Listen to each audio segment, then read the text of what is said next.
नमस्कार। Janaki FM 106 megahertz Janaki समाचार में अपने के स्वागत है। जैसा सुनल जाऊ समाचार एकनुक मुख्य समाचार।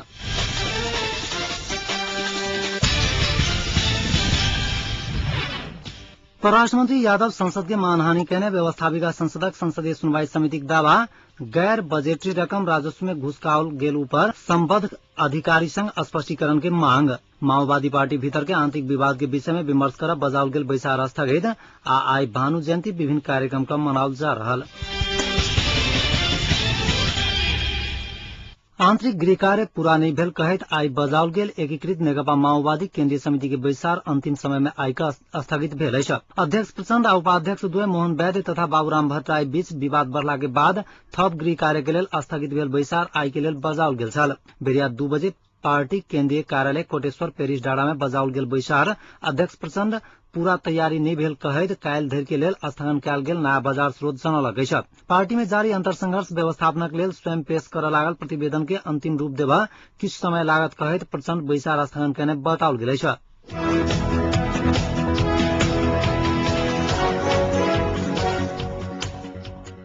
व्यवस्थापिका संसदक संसदीय सुनवाई समिति परराष्ट्र मंत्री उपेन्द्र यादव संसद के मानहानि कहने निष्कर्ष निकालक अछि। आजुक समितिक बैसार में बजाउल गेल रहितो बिना सूचना परराष्ट्र मंत्री यादव अनुपस्थित भेला के कारणे समिति एहन दावा कयलक अछि। राजदूत के फिरता बजावक आ नया पठावक विषय में परराष्ट्र सब भेल निर्णयक विषय में विमर्श करबा लेल समिति मंत्री के बजौने छल। साउन 1 गते भोरे 8 बजे के लेल पुनः बैसार बजाउल गेल अछि। बांग्लादेशक राजदूत प्रदीप खतिवड़ाक 4 महीना समय बाँचल रहितो ओतऽ हरिकुमार श्रेष्ठ के नया राजदूत के रूप में प्रस्ताव कयल गेल तथा राजदूत खतिवड़ा के पठौने वैदेशिक भत्ता कर परराष्ट्र किया स्वीकार नहीं कहने विषय में स्पष्टीकरण लेवा समिति मंत्री के बजौने छल।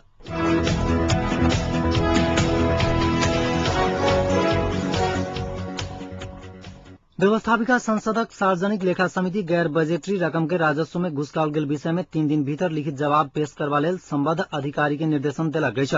सिंहदरबार में आई भोरे बैसल समितिक बैसार से अर्थ मंत्रालय आ महालेखा परीक्षक के कार्यालय संग ओहि के विषय में 3 दिन भीतर लिखित जानकारी मांग करबाक निर्णय कयलक अछि। समिति गैर बजेटरी आय के राजस्व में घुसकाउने विषय में जानकारी लेबा अर्थ सचिव कृष्णहरि बासकोटा आ नेपाल राष्ट्र बैंकक गवर्नर डाक्टर युवराज खतिवड़ा के बजौने छलैथ। सरकार आगामी वर्षक नीति तथा कार्यक्रम में राजस्व संकलन के प्रतिशत बेसी देखावा गैर बजेटरी रकम के राजस्व में घुसकाओल गेल कहैत ऐसा पहिनहु चौतरफी विरोध भेला के बाद समिति एहि संबंध में जिज्ञासा देखलक अछि। समितिक सभापति रामकृष्ण यादव बैसार आर्थिक सहायता चंदा आ पुरस्कार संघ के प्रधानमंत्री राहत कोष से वितरण कयल गेल रकम के विवरण सेहो मांगक निर्णय भेल जानकारी देलनि अछि।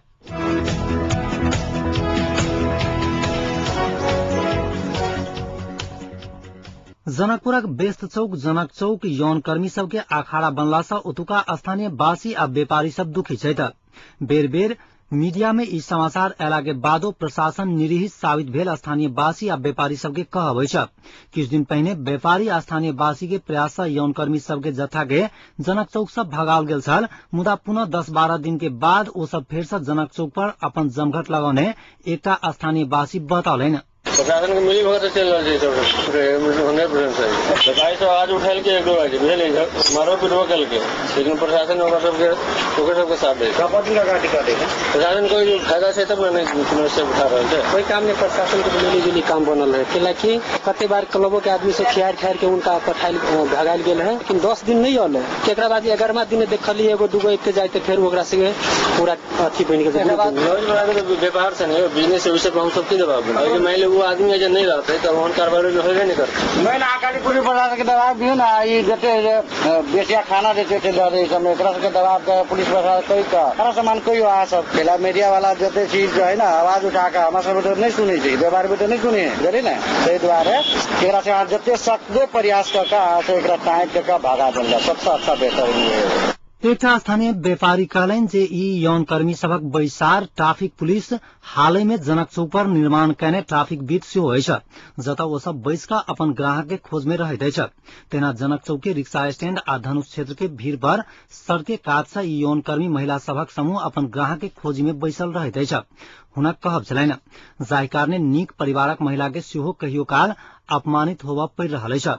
नीक परिवारक महिला सब जँ कोनो कारणवश ओतऽ ठाढ़ होइत छथि तऽ कतेक रुपैया लेब कहि कऽ प्रश्न कनिहार पुरुष सबके सेहो कमी नहि रहि जाइत अछि, एकटा स्थानीय व्यापारी बतौलनि।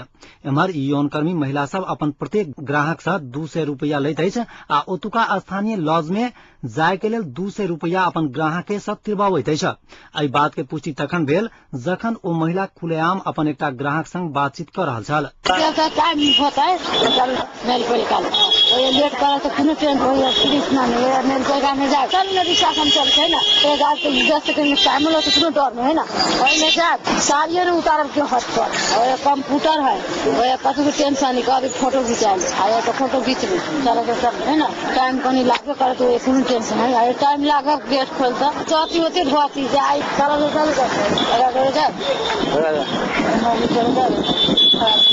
जरा होने चाहिए बुढ़िया मार ये नहीं बेचूं ना तो क्या चाहिए जगरा मान तो सब महिला को ये पैसा तो खर्च ज्यादा ये भटको नहीं कर सब से दूर गए कर अभी तो पूछ रहे घंटे भाग घंटे ना ये भी गाल में कर तो फोन लगे हमें बोलने का दूसरे रूम भरा ला और दूसरे में नहीं किनके दूर के इज्जत है अरे तो हम आदमी की दुआ कर हां दाम की नहीं दो निकाल ये भी करिए ये हम चार से तक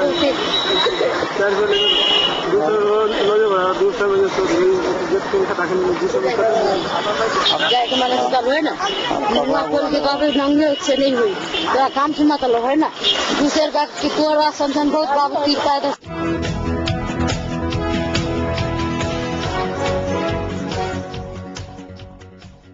भ्रष्टाचार अंत करू अपन गांव घर विकास अपने से करू नारा के साथ धनसाग बलहा गोठ में बृहद जुलूस प्रदर्शन कयल गेल अछि। मधेसी जन अधिकार फोरम गणतांत्रिक भातृ संगठन युवा संयुक्त समिति के आयोजना में ओ गाविसा में बृहद जुलूस निकालल गेल अछि। बलहा गोठ के बॉर्डर से 100 के संख्या में रहल युवा महिला सहित के जुलूस में भ्रष्टाचार नियंत्रण संबंधी नारा लगबैत गाविसा के परिक्रमा करैत कठाल स्थित राष्ट्रीय प्राथमिक विद्यालय के प्रांगण में आबि जुलूस कोन सभा में परिणत भेल छल।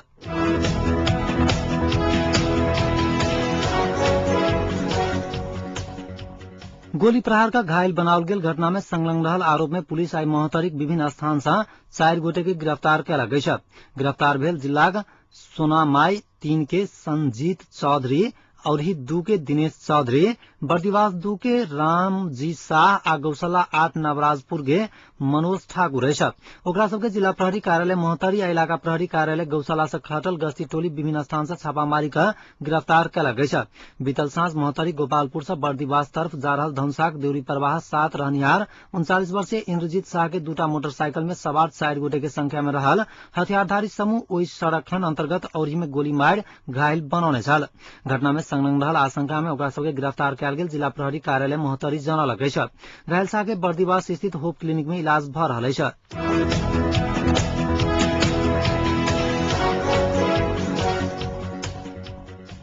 आई 198 भानु जयंती देशभर विभिन्न साहित्यिक तथा सांस्कृतिक कार्यक्रम के साथ मनाओल जा रहा है। विक्रम संवत 1871 साल असार 29 गते तनु के चुंदी रमघा में जन्म लेने नेपाली भाषा के आदि कवि भानुभक्त के याद में प्रत्येक वर्ष भानु जयंती मनाओल जाइत अछि। भानुभक्त संस्कृत भाषा में प्रकाशित रामायण के नेपाली भाषा में रूपांतरण कर नेपाल के भाषिक रूप में एकीकरण कयने छलैथ। भानुभक्त के रामायण बाहेक प्रश्नोत्तरी, भक्तमाला, बधु शिक्षा, रामगीता जेहन उत्कृष्ट कृति आ फुटकर कविता सब नेपाली साहित्य के समृद्ध बनाबय के लेल योगदान देने अछि।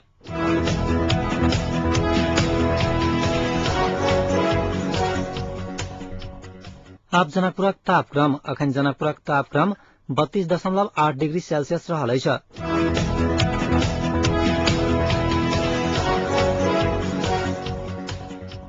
अंत में पुनः एक बेर मुख्य समाचार।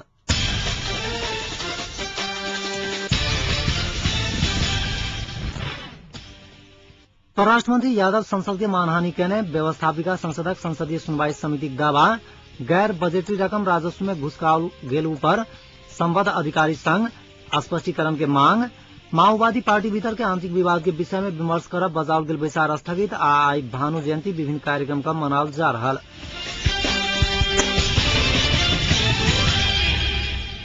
एक मुख्य समाचार एतै समाप्त होते पुनः समाचार लगा उपस्थित है। नमस्कार।